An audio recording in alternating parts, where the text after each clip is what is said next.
tu ne regarderas pas cette vidéo. Tu ne regarderas pas cette vidéo parce que personne ne regardera cette vidéo.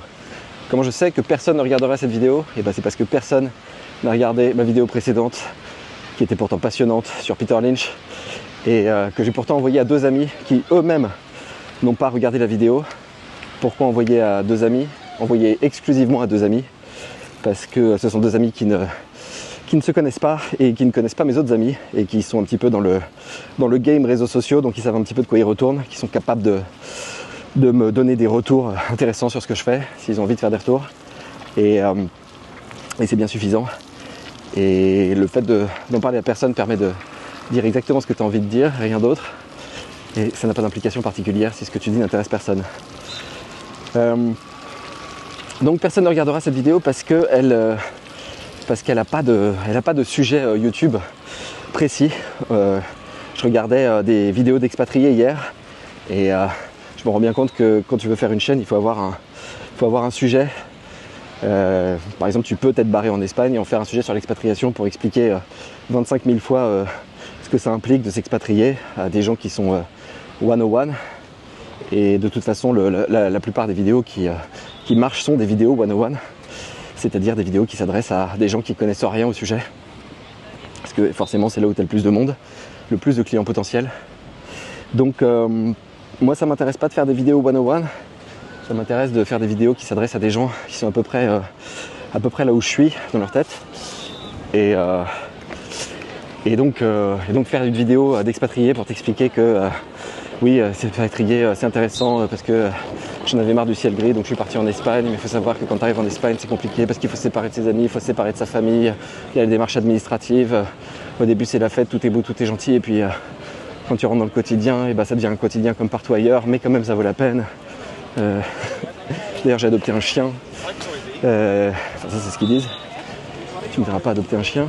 Et voilà, et t'en as des dizaines à la suite comme ça, de mecs qui t'expliquent doctement comme s'ils avaient découvert la pierre philosophale, pourquoi ils se sont barrés et ce que ça implique de se barrer, comme si c'était pas évident ce que ça implique de se barrer en termes de difficulté.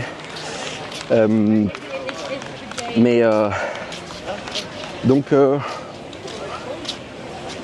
dans la mesure où il y en a qui en font un business et d'autres qui en font pas un business, je me demande d'ailleurs pourquoi ils le font, mais en faisant la vidéo je réalise pourquoi ils le font. C'est qu'en fait quand tu t'expatries, il y a quand même un vide qui s'installe, et le fait de devenir youtubeur te permet de continuer à avoir l'impression de communiquer, et donc tu te crées une espèce de sociabilité à distance, une télé-sociabilité qui fait du sens. Et puis tu as cette espèce de sensation de faire un petit produit à chaque fois que tu fais une vidéo qui te donne quand même l'impression de faire quelque chose de ta vie.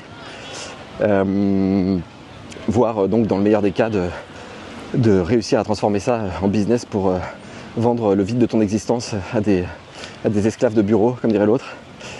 Et moi ça me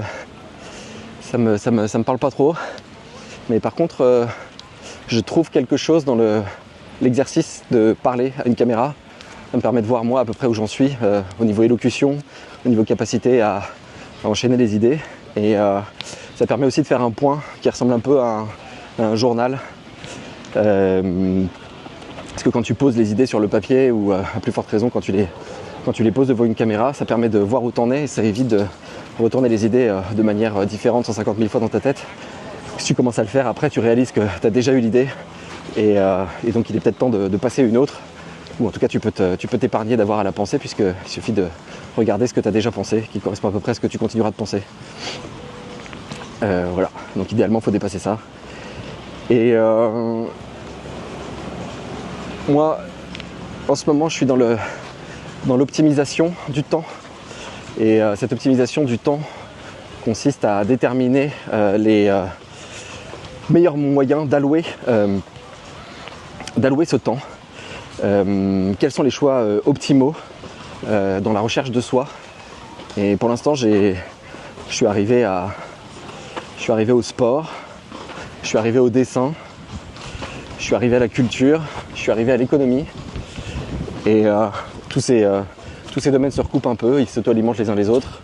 Le sport, ça te permet de te sentir mieux dans ta tête, ça te permet d'améliorer tes connexions neuronales. Le dessin, c'est un petit peu la même chose. Permet de sentir une progression aussi. Et la culture, bon, j'ai pas besoin de t'expliquer. Et l'économie, c'est ce qui me permet d'avoir l'équivalent d'un salaire sans avoir besoin d'aller au bureau pour l'obtenir. Donc c'est pas un mauvais équilibre. C'est un équilibre, je dirais standard, mais standard au sens de choisi. Enfin, c'est déjà à des années-lumière au-dessus d'une vie de bureau. En termes de satisfaction quotidienne, c'est à peu près parfait, mais parfait comme rentrer dans un bon bain, si tu veux. C'est extrêmement confortable, mais c'est pas, il n'y a pas cette petite explosion peut-être de création qui fait que tu vas ressortir et que tu vas commencer à exister dans le monde directement ou indirectement, directement en communiquant avec les autres, indirectement en produisant quelque chose qui lui va plaire aux autres et qui donc va te permettre de rapprocher des autres comme ça. Mais je continue d'aller tâtonner à droite à gauche avec tout ce que je t'ai décrit, dans l'optique du moment où ça va se transformer en une production qui sera intéressante pour elle-même et qui ne sera pas juste dans le mode calisthénique ou renforcement de soi, mais dans le mode créer quelque chose avec ça. Voilà. Si t'as tenu jusque-là, eh ben déjà bravo, parce que je peux pas dire que je suis particulièrement content de la manière dont je me suis exprimé aujourd'hui. Mais en tout cas, si tu es dans ce même genre de recherche, de questionnement et de lassitude par rapport à tout ce que tu peux voir online ou à la manière dont fonctionnent les gens, sache que tu n'es pas seul et que je ne prétends pas avoir trouvé toutes les solutions, mais en tout cas, tu n'es pas seul dans la recherche du dépassement de l'état des lieux, du monde financiarisé, postmoderne, en voie de disparition du monde du travail, et donc de la nécessité de se construire sans Dieu, soi-même, pour devenir la meilleure version de soi-même, mais pas celle du développement personnel, celle qui permet véritablement de se réaliser. Je te souhaite une bonne journée, je te dis à la prochaine. Ciao.